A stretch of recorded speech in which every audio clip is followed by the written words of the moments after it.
श्री शिवाय नमः। शुभम दोस्तों, जैसा कि आप सब जानते हो, कल है 19 जनवरी 2024 शुक्रवार का दिन। शुक्रवार के दिन पड़ रही है नवमी तिथि। तो दोस्तों, नवमी तिथि के दिन आप पूज्य गुरुजी प्रदीप मिश्रा जी ने कुछ विशेष उपाय बताए हैं जो आपको करने हैं। एक बहुत ही अचूक उपाय बताया है। यदि आप किसी कार्य के लिए बाहर जाते हो या आपका जो कार्य है पूर्ण नहीं हो रहा, तो बस आपको आंवले के पेड़ के नीचे एक दीपक लगाना है गोल बाती का। अगर आप इस उपाय को करते हो तो आपका जो भी काम रुका हुआ है ना, वो आपका जो काम है अवश्य ही पूर्ण होगा। तो दोस्तों, इस वीडियो में आपको 3 से 4 उपाय बताए जाएंगे। जो भी आपकी समस्या है उस हिसाब से आप एक उपाय जरूर कीजिएगा। पूज्य गुरुजी प्रदीप मिश्रा जी कहते हैं, जो भी हम उपाय बताते हैं आप एक बार प्रैक्टिकल करके अवश्य देखें। तो आइए दोस्तों, जानते हैं उपाय कैसे करने हैं। किसी भी नवमी को आप आंवले के पेड़ के नीचे घी का दिया लगाकर मौली मतलब हाथ में जो नाड़ा बांधते हैं, लच्छा, मौली, लच्छा, नाड़ा, हाथ में बांधने वाला पूजन वाला धागा लाल, घी का दिया लगाकर 5 परिक्रमा आंवले के वृक्ष की कर लीजिए और परिक्रमा कर धागे को वहीं पर छोड़कर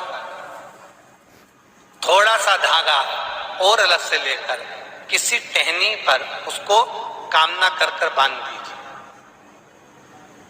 महाराज, 10वीं तिथि को, नवमी को तो ये करोगे, 10वीं को वापस जाकर आंवले के पेड़ के नीचे घी का दिया लगाइए और जो धागे की आपने टहनी पर जो धागा बांधा है उसको खोल कर ले आइए। अपने हाथ पर बांधकर उसी धागे को पहनकर अपने काम के लिए निकल जाइए। दोस्तों, पहला जो उपाय बताया है गुरुजी ने, वो बताया यदि आप किसी कार्य के लिए बाहर जाते हो, आपका कोई कार्य है बहुत दिनों से अटका हुआ है, या आप किसी नौकरी की तलाश में जाते हो, इंटरव्यू के लिए जाते हो पर सफल नहीं हो पाते, तो इस उपाय को जरूर कीजिए। इस उपाय को नवमी तिथि के दिन करना है और 10वीं तिथि के दिन भी अवश्य ही करना है। मतलब इन दोनों दिनों में ये उपाय करना है। आपको क्या करना है, आपको एक गोल बाती का घी का दीपक तैयार करना है। अब चाहे दीपक आप मिट्टी का ले लो चाहे आटे का, आपको गोल बाती का घी का दीपक तैयार कर लेना है। उसके बाद एक मौली आती है ना, मौली आती है, लच्छा आता है या कलावा बोलते हैं जिसे हम, वो आपको ले लेना है। अब दोस्तों, जो आप मौली लोगे या कलावा जो भी लोगे ना, तो आपको उसमें से थोड़ा सा धागा अलग तोड़कर रख लेना है। अब आपको जाना है ये दीपक लेकर और जो मौली का धागा अलग तोड़ा है और कलावा लेकर, जो भी आपने मौली लिया है, कलावा लिया है, वो आपको लेकर जाना है आंवले के पेड़ के नीचे। सबसे पहले आपको आंवले के पेड़ की जड़ में जो है दीपक प्रज्वलित कर देना है। उसके बाद आपको आंवले के पेड़ की 5 परिक्रमा करनी है। जो आपने कलावा लिया है, मौली लिया है, जो भी, उसी कलावे से आपको 5 परिक्रमा करनी है और उस कलावे को 5 परिक्रमा करने के बाद वहीं पर छोड़ देना है। अब जो आपने अलग से धागा तोड़ा है ना, वो आपको आंवले की टहनी पर बांधना है अपनी मनोकामना करते हुए। जो भी आपकी मनोकामना है, अपनी मनोकामना बोलिए और आंवले की टहनी पर बांध दीजिए। अब आपको क्या करना है, आपको अगले दिन दोबारा से 10वीं तिथि के दिन इस उपाय को करना है।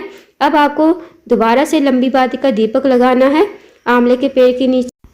अब जो दोस्तों आपने आंवले की टहनी पर जहाँ धागा बांधा था ना, वो आपको खोल लेना है। खोल लिया, उसके बाद आपको क्या करना है, आपको ये धागा अपने सीधे हाथ की कलाई पर बांधना है। अगर आप किसी भी कार्य के लिए बाहर जा रहे हो तो इस धागे को बांध कर जाइए। अगर आपके पास आपके साथ कोई घर का कोई फैमिली मेंबर आया, उससे बनवा लीजिए, नहीं तो आप इस धागे को खोल कर ले जाइए अपने घर से, मतलब घर पर जरूर बनवाइए इस धागे को। जब भी आप किसी कार्य के लिए बाहर जाओगे, जो भी कार्य आपका अटका हुआ है वो पूर्ण हो जाएगा। या आपकी नौकरी नहीं मिल रही है, आप इंटरव्यू के लिए जाते हो, सफल नहीं हो पाते, तो इस धागे को अपनी कलाई पर राइट हैंड में जरूर बांधिए।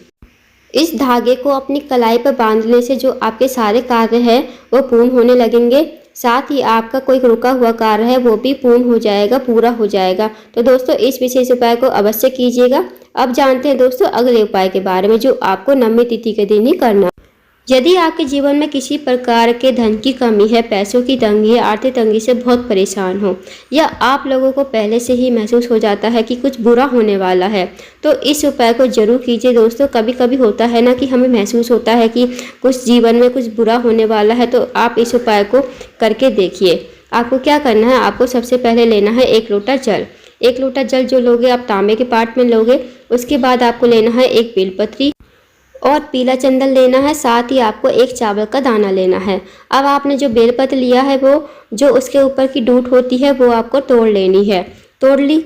अब जो आपने बेलपत्र चावल का दाना लिया है वो खंडित नहीं होना चाहिए, इस बात का ध्यान रखें।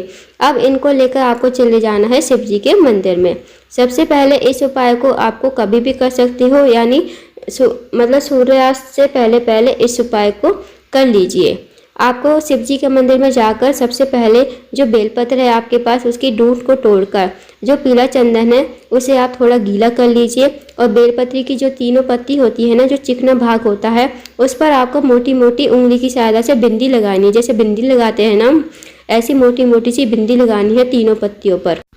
बिंदी लगाने के बाद दोस्तों जो बेलपत्री की एक पत्ती होती है ना बड़ी वाली, उस पर जो आपके पास चावल का दाना है उसे आपको जो आपने बिंदी लगाई है उसी साइड पर रख देना है। अब इस बेलपत्र को आपको शिवलिंग के ऊपर समर्पित कर देना है, श्री शिवाय नमस्तुभ्यम कहते हुए। भगवान से प्रार्थना जरूर करनी है, जो भी आपको महसूस हो रहा है कुछ जीवन में बुरा होने वाला है या आपके जीवन में धन की कमी है, पैसों की तंगी है, तो प्रार्थना जरूर कीजिए। उसके बाद 1 लोटा जल श्री शिवाय नमस्तुभ्यम कहते हुए समर्पित कर दीजिए। उसके बाद 2 मिनट आप वहाँ पर बैठिए, मंदिर में बैठिए और श्री शिवाय नमस्तुभ्यम का जाप अवश्य कीजिए। इस उपाय को करने से आपके जीवन में जो भी बुरा होने वाला है ना दोस्तों वो टल जाएगा। साथ ही आपके जीवन में धन की कमी है, पैसों की तंगी है, वो आपकी समस्या जो है दूर हो जाएगी। तो इस विशेष उपाय को नवमी तिथि के दिन अवश्य कीजिए। अब जानते हैं दोस्तों अगले उपाय के बारे में। दोस्तों दूसरा जो उपाय है वो धन की समस्याओं को खत्म करने के लिए है, धन वृद्धि को प्राप्त करने के लिए, साथ ही लक्ष्मी जी का जो वास है आपके घर में हमेशा हो। इस उपाय को करने के लिए आपको लेना है 1 लोटा जल। अब जो लोटा जल लोगे आप तांबे के पात्र में लोगे, साथ ही आपको लेना है 1 चावल का दाना। अब इस उपाय को भी आप सुबह से लेकर शाम तक कभी भी कर सकते हो। अब आपको चले जाना है शिव जी के मंदिर में 1 लोटा जल लेकर और 1 चावल का दाना लेकर। सबसे पहले आपको क्या करना है, शिव जी के मंदिर में पहुंचकर आपको उत्तर की तरफ मुंह करके खड़ा होना है। फिर जो आपके पास तांबे के लोटे में जल है सबसे पहले आपको चढ़ाना है गणेश जी के स्थान पर। फिर चढ़ाना है दोस्तों आपको कार्तिक जी के स्थान पर। उसके बाद आपको चढ़ाना है माता अशोक सुंदरी के स्थान पर। चौथी बार आपको चढ़ाना है पार्वती जी के हस्त कमल पर। दोस्तों ये तो सब आप जानते ही होंगे कि जो पूरा शिव परिवार होता है जलाधारी पर ही होता है, ये बात तो आपको पता ही होगी दोस्तों। उसके बाद जो आपके पास 1 चावल का दाना है, थोड़ा सा जल आपको बचा लेना है। जो थोड़ा सा जल बचा है उसमें आपको चावल का दाना जो है डाल देना है। अब ये लोटा का जल आपको शिवलिंग के ऊपर समर्पित कर देना है श्री शिवाय नमस्तुभ्यम कहते हुए। अब जो लोटे का जल चढ़ाओगे ना दोस्तों, जो लोटे का मुख होगा ना वो आपको अपनी ओर करते हुए शिवलिंग पर जल चढ़ाना है, इस बात का जरूर ध्यान रखें। फिर आपको भगवान शिव से प्रार्थना करनी है, महादेव से प्रार्थना करनी है। आपके जीवन में जो भी धन से जुड़ी कोई समस्या है, धन की कमी है, पैसों की तंगी है, या दोस्तों आर्थिक तंगी से बहुत ज़्यादा परेशान हो, तो इस विशेष उपाय को अवश्य कीजिएगा। बहुत ही अचूक विशेष उपाय है, क्योंकि जो सफ़ेद चीज़ होती है वो शुक्र ग्रह को मजबूत करने के लिए होती है। जो चावल का दाना है वो सफ़ेद है दोस्तों, तो शुक्र ग्रह अगर आपका कमज़ोर है तो शुक्र ग्रह जो है आपका मजबूत होगा। तो इस विशेष उपाय को अवश्य कीजिएगा। अब जानते हैं दोस्तों अगले उपाय के बारे में। यदि आपके जीवन में किसी प्रकार का दुख है, कष्ट है, तकलीफ है, या आपका जो जीवन है बहुत ज़्यादा परेशानियों से घिरा हुआ है, जो मुसीबत है वो आपका पीछा नहीं छोड़ रही, एक मुसीबत से बाहर निकलते हो दूसरी आ जाती है, दूसरी से बाहर निकलते हो तीसरी हो जाती है, तीसरी आ जाती है। अगर ऐसा ही आपके जीवन में चल रहा है तो इस उपाय को कीजिए। इस उपाय को शुक्रवार की नवमी तिथि के दिन करना है, यानी 19 जनवरी 2024 के दिन। आपको क्या करना है दोस्तों, आपको एक तांबे के पात्र में जल लेना है। उसके बाद आपको लेनी है 1 चुटकी हल्दी, पिसी हुई हल्दी होती है ना, वो आपको ले लेनी है। अब इस उपाय को आपको करना है आंवले के पेड़ के नीचे, जहाँ भी आपके आसपास आंवले का पेड़ हो वहाँ पर आपको चले जाना है। क्योंकि दोस्तों नवमी तिथि का दिन जो होता है वो भगवान विष्णु का होता है। भगवान विष्णु जो है आंवले के पेड़ में निवास करते हैं। 1 लोटा जल को ही आप 1 लोटे जल में ही आपको 1 चुटकी हल्दी डालकर आंवले के पेड़ के नीचे जाना है, और इस उपाय को सुबह से लेकर शाम तक कभी भी कर सकते हो। आंवले के पेड़ के नीचे जाकर आपको ये हल्दी मिला जल आंवले की पेड़ की जड़ में समर्पित कर देना है। ओम नमो भगवते वासुदेवाय मंत्र का जाप करते हुए। उसके बाद दोस्तों आपको 21 बार 11 बार ओम नमो भगवते वासुदेवाय का दोबारा जाप करना है। फिर भगवान से प्रार्थना करनी है कि आपके जीवन में जो भी दुख समस्याएं हैं वो आपकी समस्याएं दूर हो। तो दोस्तों इस विशेष उपाय को भी अवश्य कीजिएगा। शुक्रवार की नवमी तिथि के दिन बहुत ही अचूक विशेष उपाय है दोस्तों, इन उपायों को जरूर कीजिएगा। अगर आपको जानकारी पसंद आई हो वीडियो को लाइक करें, शेयर करें, चैनल को जरूर सब्सक्राइब करें, कमेंट बॉक्स में श्री शिवाय नमस्तुभ्यम हर हर महादेव जरूर